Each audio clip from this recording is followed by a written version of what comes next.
A Nvidia tem simplesmente tornado-se num dos melhores investimentos dos últimos anos e apenas num ano retornando cerca de 224% aos investidores. Mas uma questão permanece. Será razoável investir na Nvidia ou será que esta subida já não tem fundamentos que a justifiquem? No vídeo de hoje vamos analisar passo por passo, fundamento por fundamento, quais são os valores que justificam o investimento na Nvidia.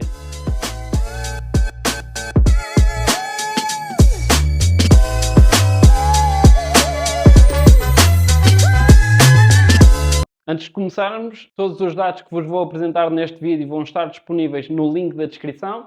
É uma planilha ao qual eu elaborei após analisar a Nvidia. Conseguimos ver aqui o ticker da Nvidia, que acho que já toda a gente sabe, que é NVDA, sector de tecnologia e indústria de semicondutores. E logo de caras eu deparo-me com uma situação que me deixa um bocadinho logo de pé atrás. Se formos pelo site oficial da Nvidia e carregarmos nas Investor Relations, ao procurarmos o relatório anual, ele vai-nos dar este documento aqui. Este documento tem de ser disponibilizado por todas as empresas, mas há aqui uma particularidade que eu não gostei no da Nvidia. Aquilo que nós vemos no relatório são cores bonitas e desenhos bem elaborados, mas que no fundo não nos dizem absolutamente nada. A empresa começa a pintar o modelo de negócio de uma forma tão elaborada, tão bonita, que acabamos por nos apaixonar pelo negócio sem sequer o conhecermos. E sim, estes desenhos até que são bonitos e podia até dizer em parte o mesmo, mas eu decidi tomar uma abordagem aqui um bocado diferente. Em vez de vermos o relatório anual da empresa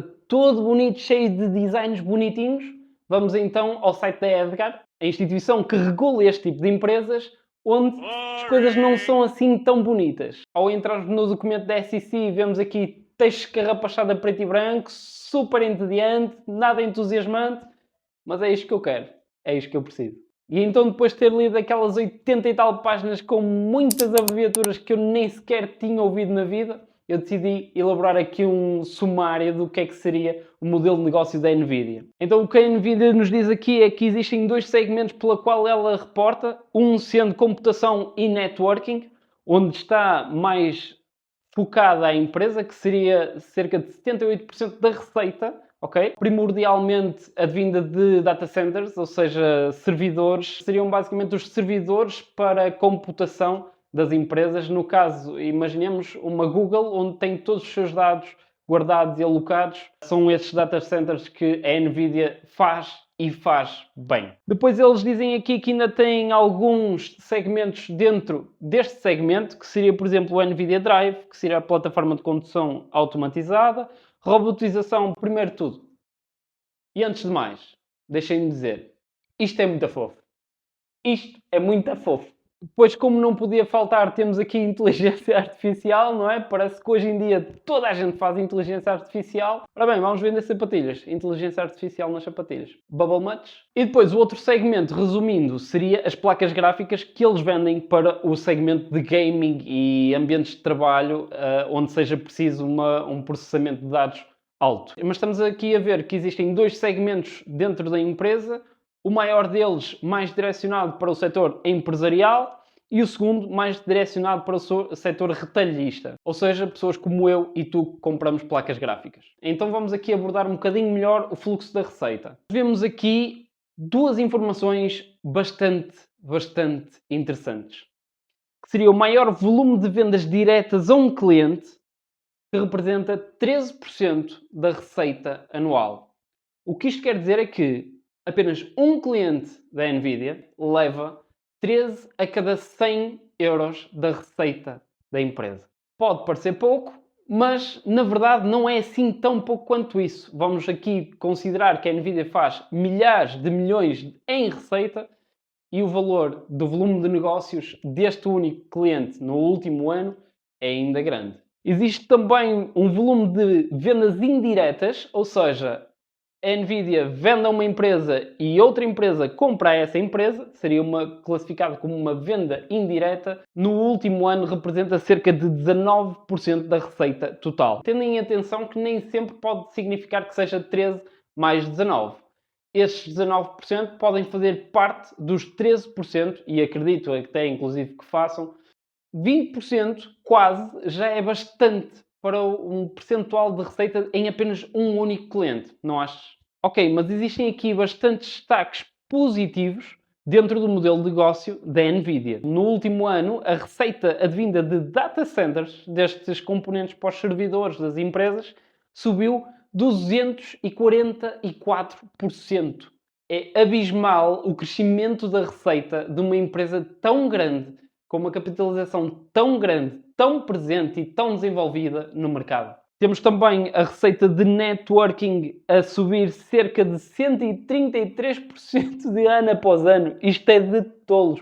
Aqui um destaque para a receita automotiva, que também pode ser um segmento que seja de alto crescimento. Estamos a ver que o mercado automóvel cada vez mais está mais evoluído e está a precisar cada vez mais de componentes para esse tipo de segmento. Depois, dentro dos dispositivos gráficos, temos também uma receita de 15% de ano após ano, que é gigante. Existem aqui alguns prós e contras no modelo de negócio da empresa e agora vamos falar sobre eles. Primeiramente, algo que me deixou um bocado avesso a este tipo de empresa seria que a NVIDIA, ainda que faça componentes para semicondutores, não tem nenhuma fábrica. São várias as empresas que assim o fazem, tal como a Intel e a AMD. Existe aqui um fator positivo que eles não têm um volume abastado de CAPEX, por exemplo, de despesas capitais, mas existe também um fator negativo, no meu ponto de vista, de que eles não controlam, não têm 100% do controle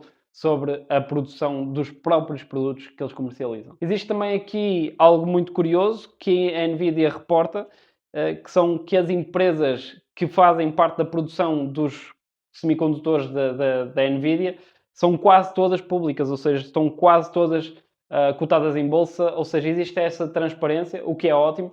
Por isso podemos ver aqui que na produção de wafers, que para quem não sabe são componentes dos semicondutores, temos a TSM, ou seja, Taiwan Semiconductor, e a Samsung, duas empresas orientais. Depois temos, a nível de memória, temos a Micron, a Samsung e a SK Hynix, duas empresas orientais e uma ocidental. Depois temos aqui o embalamento de semicondutores, que temos a CoWoS Technology, que faz parte de um segmento da Taiwan Semiconductor.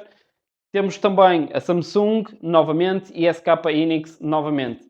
Três empresas orientais. Depois, na montagem, teste e embalamento do produto final, a empresa reporta que existem várias empresas subcontratadas que fazem esse serviço, mas existem aqui algumas que ela relata que são as principais. No caso, On High Precision Industry, que seria uma empresa de Taiwan. Temos Western Corporation, que seria também mais uma empresa oriental. E temos a Fabrinet, que temos aqui no Ocidente. Porquê é que eu referi isto de Ocidente-Oriente? Para quem anda aqui um bocadinho dentro destas coisas, sabe que existem conflitos a nível de semicondutores entre o Oriente e o Ocidente e por isso pode aqui dificultar um bocadinho as operações da NVIDIA caso alguma coisa aconteça, não é? Mas afinal, quem é a concorrência da Intel? Quem é que faz frente à Intel? Neste momento, por muito que queiram acreditar ou não, ninguém. Ninguém, porque ninguém tem a tecnologia que a NVIDIA neste momento tem. Neste caso temos a AMD e a Intel como concorrentes, dois colossos também no mercado, não é? A AMD tem vindo a crescer bastante, era uma empresa muito pequenina, mas agora já faz frente à Intel. Mas no segmento que aqui estamos a falar, estamos a ver que a nível de receita a NVIDIA cresceu 125,85%, eu ainda não consigo acreditar. Para uma receita de 60 mil milhões. A AMD, por exemplo, temos aqui um decréscimo da receita de um ano para o outro para 22 mil milhões, cerca de um terço da receita da NVIDIA.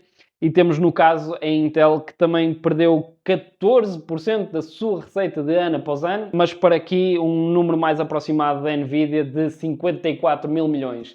Duas empresas muito antigas, muito fortes. Vamos ver quem é que vai ganhar, não é? Na margem operacional, a NVIDIA tem uma margem operacional de 54%. Desculpem, eu não consigo aceitar estes números. Vamos lá então. Uma margem operacional de 54%, enquanto que a AMD e a Intel muito abaixo, não é? A Intel quase com margem operacional negativa e a AMD aqui com uns míseros 2%.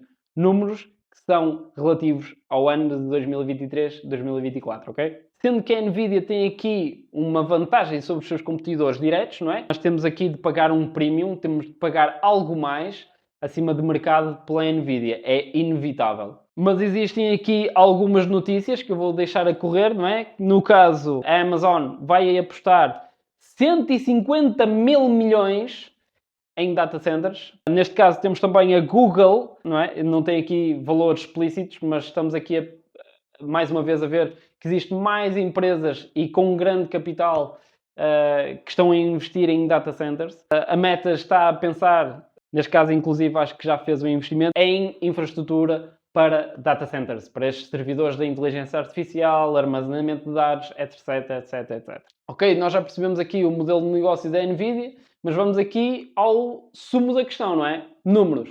Pessoal, isto é muito importante. Até agora desenhamos uma história e agora vamos à folha de Excel ver os números, ok? Então temos aqui uma capitalização de 3 trilhões para uma receita de 60 mil milhões. Ainda vai alguma diferença, mas vamos aqui a entender um bocadinho mais à frente. Eu coloquei aqui que devíamos pagar também um premium devido às margens da empresa neste ano. A empresa conseguiu aqui uma margem bruta, apenas na compra e venda do produto, de 73%. Depois deste lucro bruto, como é óbvio, vamos ter aqui despesas operacionais. Depois disso temos de pagar impostos e juros e tudo mais, o que nos leva a uma margem de lucro de 49%.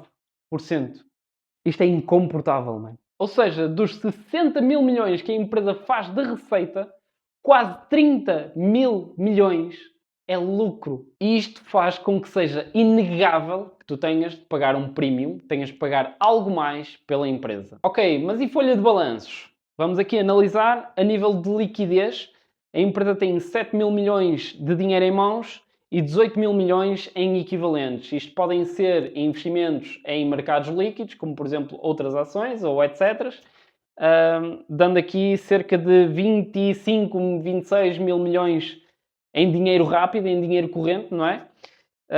Enquanto as obrigações de curto prazo está aqui nos 1000 milhões, o que é ótimo, ou seja, a empresa tem mais do que segurança, mais do que saúde financeira também para se movimentar para a frente, não é?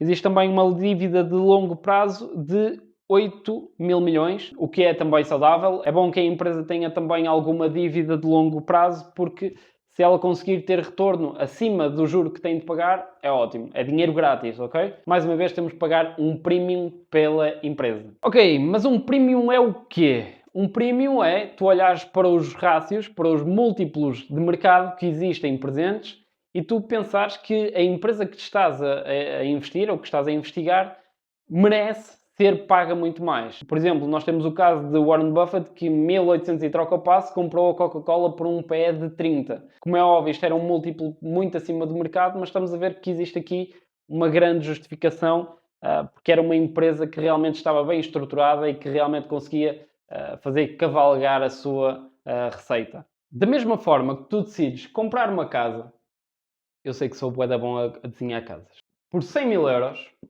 e decides que a vais colocar a arrendar por 100 euros ao mês, vamos simplificar aqui um bocadinho as coisas, não é? Que daria 1200 euros ao ano, tu vais colocar aqui em equação que, não vai crescer este valor por mês, não é? Tu vais dividir os 100 mil euros por os 1200. Porque tu vais querer saber quanto tempo é que vais demorar com estes 1200 euros a receber o investimento dos 100 mil. Aqui feitas as contas, tu demoras cerca de 83 anos a receber os 100 mil euros com uma renda de 100 euros por mês. Mas o que é que tu pensas? Ok, mas aqui eu não vou receber 100 euros por mês. Todos os anos. O que eu vou fazer é, ao final do segundo ano, eu vou duplicar.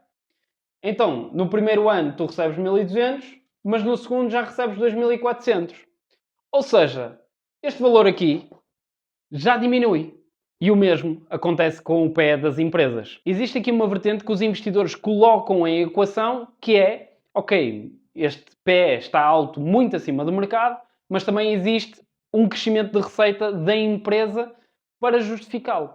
Ou seja, No último ano, a receita da empresa cresceu 126%.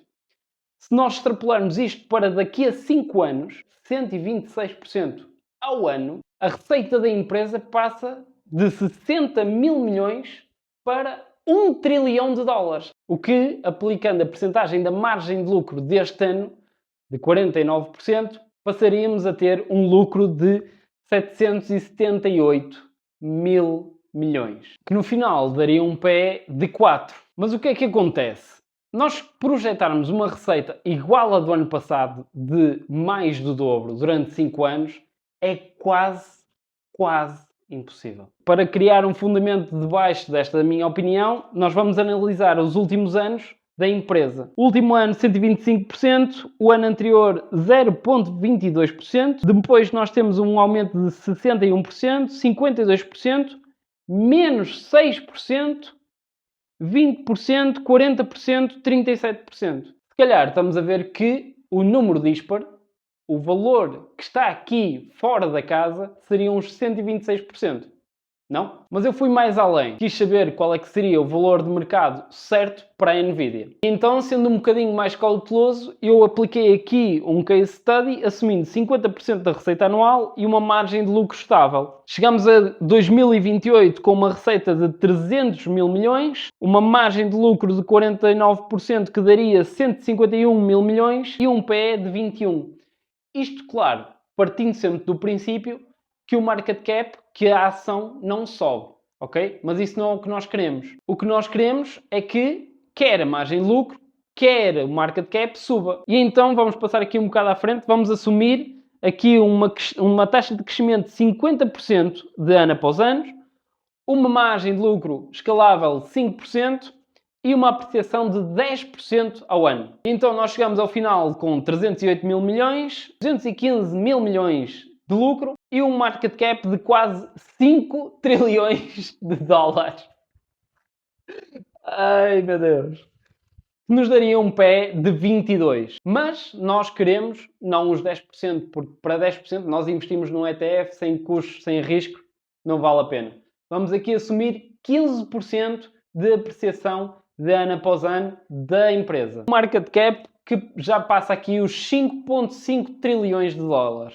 Que nos daria um PE de 26. Para quem não entendeu, isto teve um fundamento para perceber o quão ridiculamente estúpida está a avaliação da Nvidia neste momento. Na folha de Google Docs que vos deixo na descrição, vão encontrar 3 links neste slide. Um que seria o PE médio do S&P 500, ou seja, das 500 maiores empresas do mercado americano, desde 1880. A média de mercado para stocks é de 15. Não estamos a falar de valor mais alto, não estamos a falar de valor mais baixo. O que nos indicaria, neste momento, que estamos com uma avaliação das empresas gerais do mercado muito acima da média de mercado dos 100 e tal anos que aqui estamos a avaliar. Epá, o Cerqueira, está bem, mas aqui estamos a falar de uma empresa que tem que ter um premium, que é muito boa. Eu coloquei aqui mais outro link para vocês verem as empresas que têm mais de 60% de margem de lucro. Como é óbvio, não têm quase despesas capitais. Estamos a falar numa que é uma gestão de portfólios e outra que é um REIT. Outra questão que me faz crer que este case study é totalmente absurdo é o facto de nós estamos aqui a colocar uma capitalização de mercado apenas para uma empresa de mais de 5,5 trilhões de dólares. Neste momento temos, por exemplo, o Japão, uma nação inteira, uma nação que é desenvolvida, que tem mercados capitais, que tem políticas capitalistas. Estamos a falar do Japão, não estamos a falar da Namíbia, ok? Estamos a colocar aqui a Nvidia acima do Japão, tudo que o Japão faz, tudo que o Japão vende. Acha justificável? Tudo isso me faz crer que a Nvidia está, neste momento, muito sobrevalorizada. No caso, eu deixei aqui uma avaliação de minha parte ainda muito conservadora, mas com uns valores muito acima do que eu acho convencionais, do que seria, neste caso, uma futura ou possível avaliação da Nvidia. E estamos aqui a falar de uma queda ainda grande. Se tu tiveres curiosidade, vai lá dar uma vista de olhos. Está no separador de Valuations.